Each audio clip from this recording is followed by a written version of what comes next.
Hello my name is Kshitij Srivastava and this is my video blog. So आज इस video blog में मैं एक और कमेंट का जवाब देने जा रहा हूँ जो लिखा है रेडियो संबलपुरी ने, जिसमें उन्होंने लिखा है कि Kshitij sir, can I work as production designer assistant to Prashant sir in, नहीं sorry, can I work as production designer assistant to Prashant sir, full stop के बाद लिखा है, instead of AD as it is being difficult to get AD job because of lack of contacts, please suggest how profitable it will be on the way to get an AD job. Okay, so basically ये सवाल सिर्फ assistant direction और direction का नहीं है, पर इस बारे में है कि बेसिकली अगर आपको असिस्टेंट डायरेक्टर का जॉब बहुत आसानी से नहीं मिलता है मुंबई फिल्म इंडस्ट्री में, तो क्या आप दूसरे जॉब ज्वाइन कर सकते हैं फिल्म इंडस्ट्री में।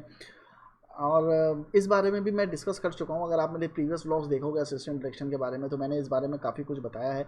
और मैं फिर से बताता हूँ कि अगर आपको असिस्टेंट डायरेक्शन में जॉब नहीं मिलता है तो ये कम्प्लीटली फ़ाइन है कि आप किसी भी और डिपार्टमेंट में काम करो, बशर्ते वो जो डिपार्टमेंट है वो आपको सेट पे जाने के लिए दे। जितना भी ज़्यादा आप सीखोगे वो दो जगह सीखोगे, सॉरी तीन जगह सीखोगे, एक प्री प्रोडक्शन में, एक शूटिंग पे और एक पोस्ट प्रोडक्शन में, विच इज़ वेरी ऑब्वियस। तो प्री प्रोडक्शन में आप ये सीखते हो कि फिल्म की प्रिपरेशन कैसे की जाती है, शूट पे आप सीखते हो कि शूट कैसे होता है, जो कि हाईएस्ट प्रायोरिटी है। अगर आप प्री प्रोडक्शन और पोस्ट प्रोडक्शन में नहीं भी बैठते हो तो भी शूटिंग पे जाना बहुत ज़रूरी है, जो कि शूट करना ज़्यादा ज़रूरी है। और उसके बाद आप पोस्ट प्रोडक्शन में बैठते हो, तो पोस्ट प्रोडक्शन में आपको पता चलता है कि फिल्म जो होती है, जो रॉ फुटेज होता है, वो कैसे एकदम रॉ होता है, वो अपने आप में बहुत ही बोरिंग होता है और उसको दुल्हन की तरह सजाया जाता है पोस्ट प्रोडक्शन लैब में। उसका कलर ग्रेडिंग होता है, उसका साउंड इफेक्ट्स होते हैं, उसमें फॉली होता है, उसका डबिंग होता है, उसको एडिट किया जाता है, उसको और इंटरेस्टिंग करते हैं, उसमें ग्राफिक्स डालते हैं, उसमें क्रेडिट्स डालते हैं और ओपनिंग डालते हैं, फुटेज को आगे पीछे मिक्स करते हैं, फेड इन्स डालते हैं और ट्रांजिशंस डालते हैं। तो बहुत सारी चीज़ें उसमें ऐड होती हैं जिसकी वजह से वो बहुत ज़्यादा इंटरेस्टिंग फिल्म बन के बाहर निकलती है।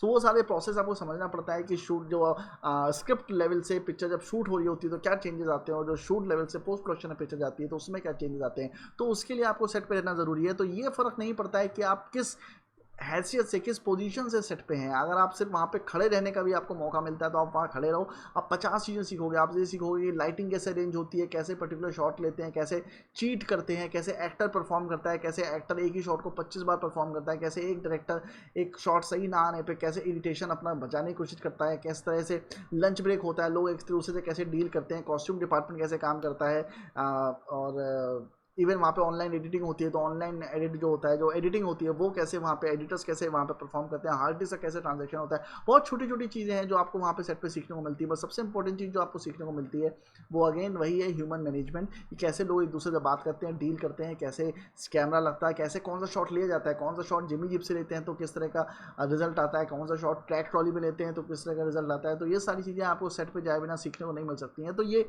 अगेन मैं आपसे कहूँगा कि बिल्कुल भी इस चीज़ पर ध्यान मत दीजिए कि आप किस पर्पस से सेट पे जा रहे हैं, कौन सी जॉब से आप सेट पे जा रहे हैं। आप सेट पे जा रहे हैं, यही अपने आप में बहुत बड़ी चीज़ है। अगर आप लड़के हैं और आपको कॉस्ट्यूम डिज़ाइन या मेकअप में भी काम मिलता है तो भी सेट पे जाइए।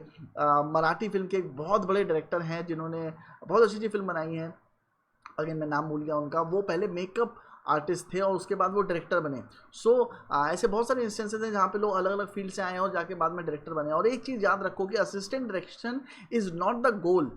असिस्टेंट डायरेक्शन आप क्यों कर रहे हो, इसका मकसद आप हमेशा जानने की कोशिश करोगे। असिस्टेंट डायरेक्शन आप इसलिए कर रहे हो ताकि आप सेट पे जाके चीज़ें सीख सको। Assistant direction is not a goal in itself, is not a job that you want to hold on for your entire life.